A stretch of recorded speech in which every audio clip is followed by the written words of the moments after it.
every single American, gay, straight, lesbian, bisexual, transgender, every single American deserves to be treated equally in the eyes of the law and in the eyes of our society.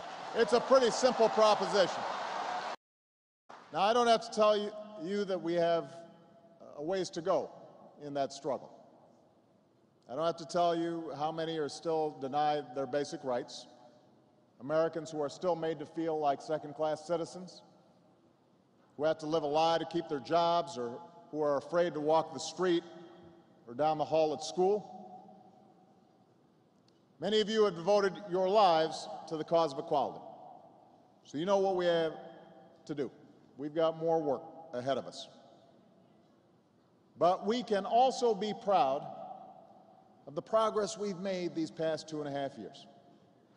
I vowed to keep up the fight against the so-called Defense of Marriage Act. There's a bill to repeal this discriminatory law in Congress, and I want to see that passed. But until we reach that day, my administration is no longer defending DOMA in the courts. I believe the law runs counter to the Constitution, and it's time for it to end once and for all. It should join Don't Ask, Don't Tell in the history books. We don't believe in the kind of smallness that says it's okay for a stage full of political leaders, one of whom could end up being the President of the United States, being silent when an American soldier is booed. We don't believe in that. We don't believe in standing silent when that happens. We don't believe in them being silent since. You want to be commander-in-chief? You can start by standing up for the men and women who wear the uniform of the United States, even when it's not politically convenient. I have to tell you, as I said, I've been going through an evolution on this issue. I've always been adamant that gay and lesbian Americans should be treated fairly and equally. And that's why, in addition to everything we've done in this administration, rolling back Don't Ask, Don't Tell, outstanding Americans can serve our country, whether it's no longer defending the Defense Against Marriage Act, which tried to federalize what has historically been state law.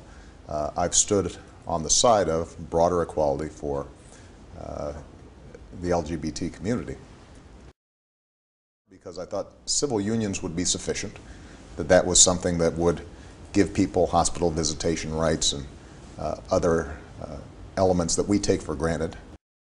If they make a mistake, I don't want them punished with a baby. Well, the first thing I'd do as president is sign the Freedom of Choice Act.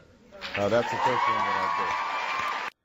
I have stood up for the freedom of choice in the United States Senate, and I stand by my votes against the confirmation of Judge Roberts and Samuel Alito.